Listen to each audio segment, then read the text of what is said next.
Hello, this is Mrs. Denton. I'm going to be doing lesson 2-3 pre-algebra with you today, solving inequalities using multiplication or division. Go ahead and label your notebook paper lesson 2-3, solving inequalities using multiplication or division. Remember, you can pause the video at any time.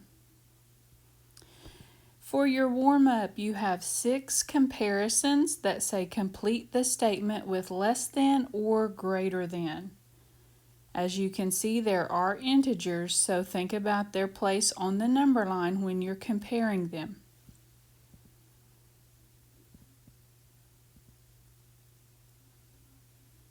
Go ahead and pause the video if you need time to finish and come back and check your work in just a second. Okay, on number 1, we have -7 compared to -5. When we're thinking about where these values are located on a number line, remember the opposite is true on the negative side of the number line. So -7 is less than -5. Number 2. 2 compared to -2. Anytime we have a positive and we're comparing to a negative, that will be greater than. Number 3, 7 compared to -10. Again, we have a positive comparing it to a negative. 7 is greater than -10. Number 4, -13 compared to -11. -13 is less than the value of -11. Number 5, -1 compared to -2.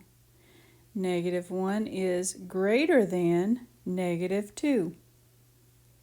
Think about where it's located compared to -2. -1 is to the right. As you move to the right on a number line, values become greater.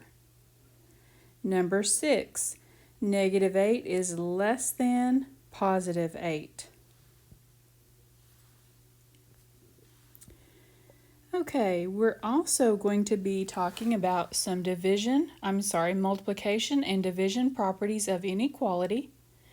We have case 1, just meaning we've got some examples that match these properties that we're going to do first.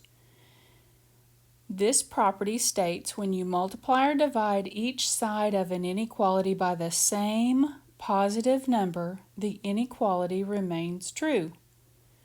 Look at the first example where we have numbers. -4 is less than 6. If I were to multiply both sides of this inequality statement by 2, as you can see in the second line, I would get -8 is less than 12. Which is still a true statement. On the right side, we have 4 is greater than -6. If I were to divide both sides by 2, the statement would be 2 is greater than -3, which is still true. Algebra examples right below that state that if A is less than B and C is positive, and I multiply both A and B by C, then A divided by C is still less than B divided by C. If A is greater than B and C is positive, then that will remain true even if I divide both sides of my inequality by C. These properties are also true for less than or equal to and greater than or equal to. So most importantly here, we're talking about when we multiply or divide each side of an inequality by the same positive number, the inequality remains true. And we're going to have some examples using these properties. Okay, let's look at example 1. Solve x divided by 5 is less than or equal to -3. graph the solution. Okay, we're going to take this inequality statement and I'm going to rewrite it so I can have room to show my steps. Is less than or equal to -3. Now remember when we were working with equations and we had multiplication and division properties of equality. We were essentially doing the same thing that we're going to begin doing with these inequalities. So think about your inequality symbol as your divider. We have a left side, we have a right side. I'm going to start on the side with my variable, which in this example is the left side, and I'm going to ask myself what's being done to the variable, in this case x. X is being divided by 5. So I want to reverse or undo that division. And the inverse operation of division is multiplication. So we're going to multiply each side by 5. And if you will remember in 6th grade math, when you multiply by a whole number, it's really 5/1. And we can simplify those numbers or those values that have common factors. That's the whole purpose of multiplying by this denominator. So once I've multiplied both sides by 5, I simplify and I'm left with x. I bring down my inequality sign and I simplify or solve the right side. -3 multiplied by 5 is -15. Now I can check this if I need to by substituting a value in place of x and looking to see if that inequality statement is true. Now we're going to come over here and we're going to graph this solution. And we're going to focus on the value in the inequality statement, which is -15. And we're going to go one to the right and one to the left. So remember, we're on the negative side of the number line. So one to the right would be -14 and one to the left would be -16. Now we're going to look at our inequality sign. We have less than or equal to. And another reminder, if we have less than or greater than, we have an open circle. If we have less than or equal to, greater than or equal to, we have a solid or closed circle marking our value or point on the number line. So in this case, we have a closed circle at -15, and we want x to be less than or equal to. Our variable is on the left side, so we know that our line is going to go in the same direction that our inequality symbol is pointing.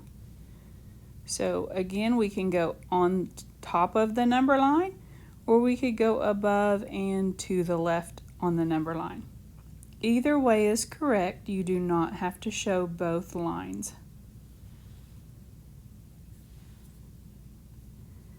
Okay, another example that we're going to look at. Solve m divided by 4 is greater than -4 and graph the solution. So we have our variable m, they're dividing it by 4, and we know that it is greater than -4.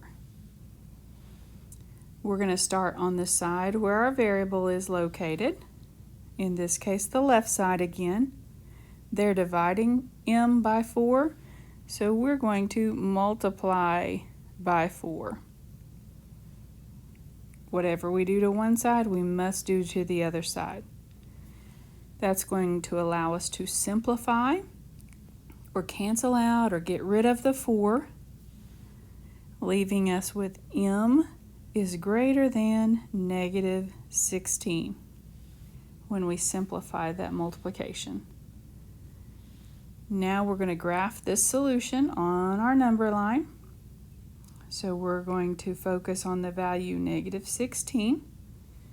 And again, we're on the negative side, so 1 to the right would be negative 15. 1 to the left would be negative 17. We look at the type of circle that we need to include. In this case, it is greater than, so we're going to have an empty or open circle indicating that negative 16 is not a part of our solution set. If it's an open circle, that tells us that m must be greater than negative 16. It cannot include negative 16. It must be a value greater than negative 16.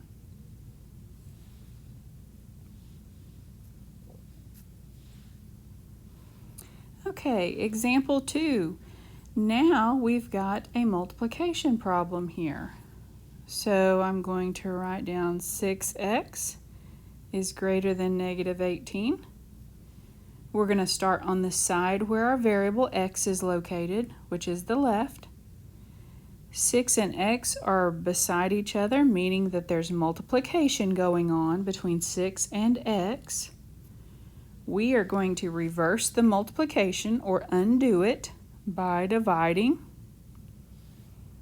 When I divide both sides by 6, that allows me to simplify the left side, and I'm going to solve the right side.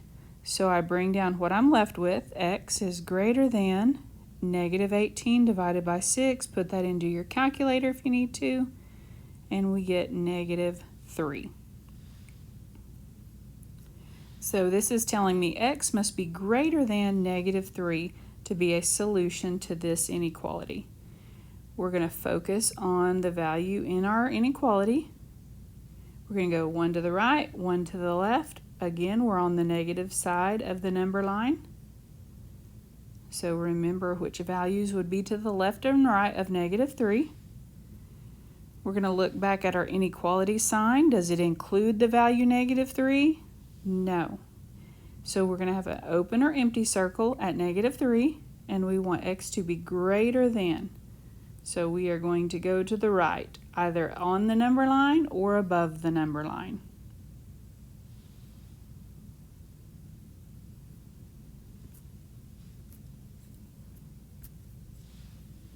Okay, another example using the division property of inequality to solve. We have 7y is less than or equal to negative 21. As you can see, our value is on the left side, our variables on the left side. 7 and y are being multiplied, so we're going to undo that with division. Whatever I do on the left side, I must do on the right side.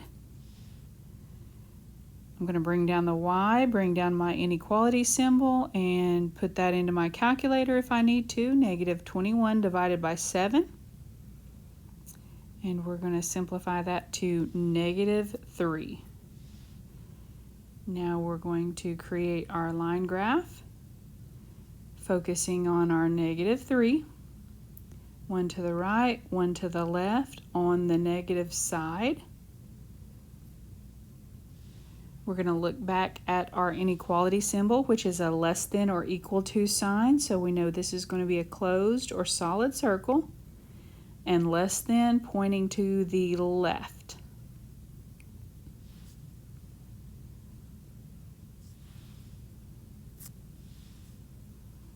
Okay, we have a second, or case 2, for multiplication and division properties of inequality. When you multiply or divide each side of an inequality by the same negative number, key word there, the direction of the inequality symbol must be reversed for the inequality to remain true. So let's look at some of these examples here. If I had negative 4 is less than 6 and I multiplied both sides by negative 2, stating up here in my property, when you multiply by a negative number, the symbol must be reversed. So when I multiply negative 4 times negative 2, I now have a positive 8. When I multiply 6 by negative 2, I now have a positive 12.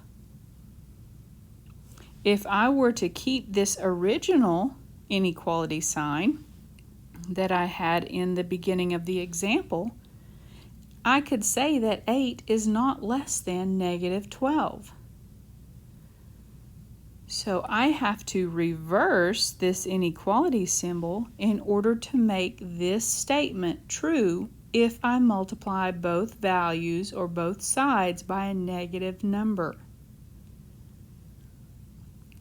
Now that works with division as well. Let's look over here at this original example up here at the top. 4 is greater than negative 6. If I were to divide both sides by negative 2, a positive divided by a negative gives me a negative. A negative divided by a negative gives me a positive.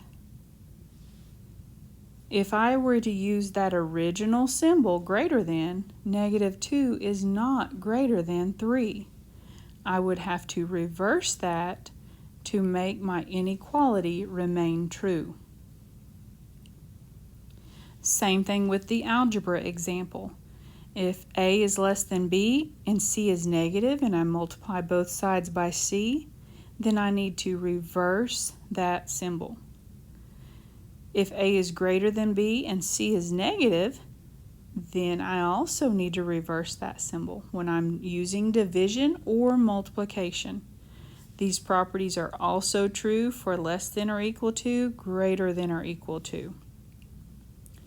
Now, right over here, there's a common error that we want to make note of. A negative sign in an inequality does not necessarily mean you must reverse the inequality symbol. Only reverse this inequality symbol when you multiply or divide both sides by a negative number. So we're not just going to say, oh, there's a negative number, let's reverse the symbol. We need to make sure we're working by multiplying or dividing with the negative number. So that is a common error. Make sure you're looking for those and that you're not just switching the symbol anytime you see a negative sign in the problem. We're going to talk about a couple of these next.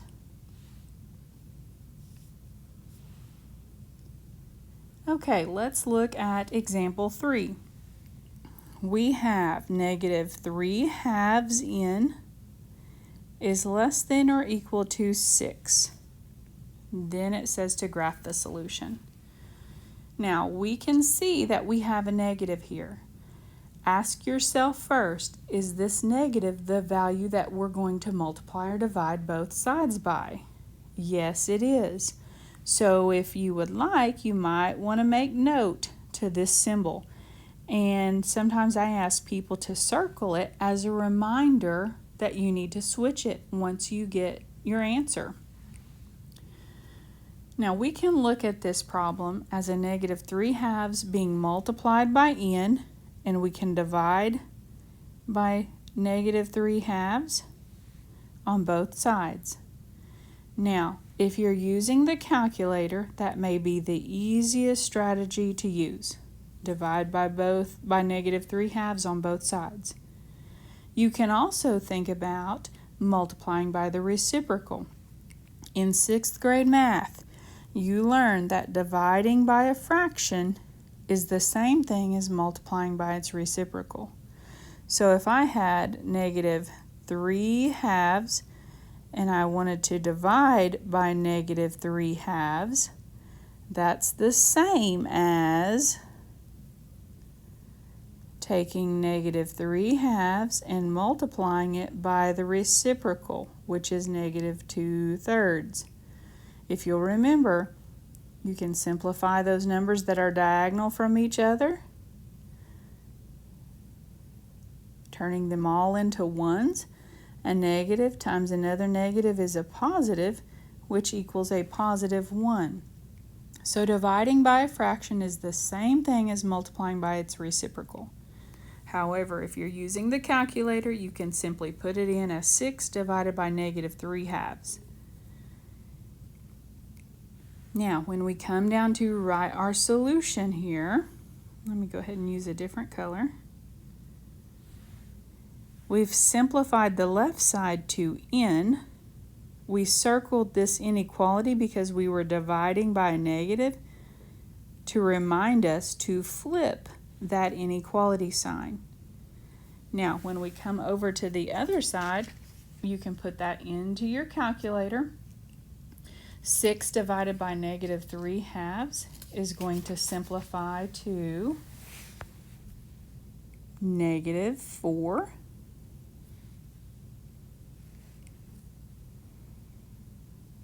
Now we're going to graph our solution, and we're going to focus on negative 4, 1 to the right, 1 to the left, and on the negative side, remember how that's set up. We need to look at our inequality sign, which is greater than or equal to, meaning we need a solid closed circle at negative 4, and we want n to be greater than negative 4, so we are going to go to the right. You can go either on the number line or above the number line.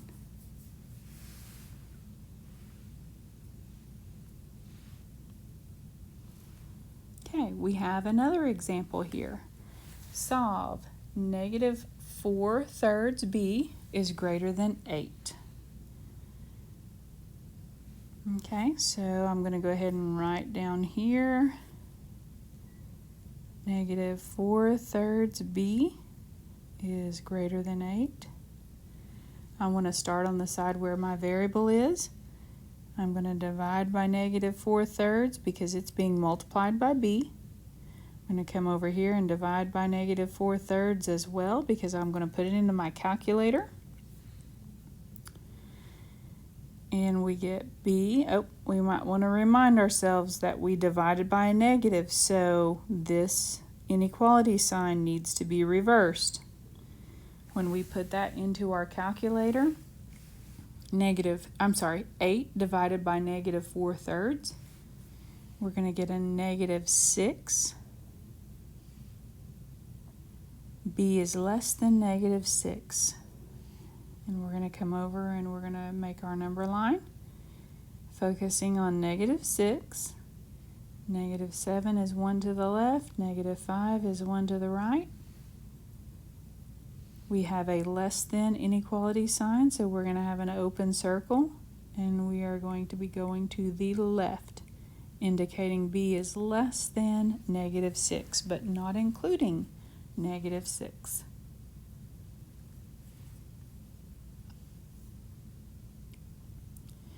Okay, we've got another example here using multiplication. Negative 3z is greater than negative 4.5. Okay, I'm going to start on the side where my variable is, and this one being the left. Negative 3 and z are being multiplied, so I'm going to divide by negative 3 on both sides. I'm going to bring down my z, bring down my inequality sign that also needs to be reversed because we were dividing by a negative value. And I'm going to put in my calculator negative 4.5 divided by 3, and that's going to give us a positive 1.5. I'm going to come over here to my number line. I want to focus on 1.5 being my midpoint. 1 to the right of 1.5 would be a whole number 2. Let's just go by halves as our intervals. And 1 to the left of 1.5, interval of a half, would be 1. Now we look, we had the less than sign, so we're going to use an open circle going to the left, because z is less than 1.5.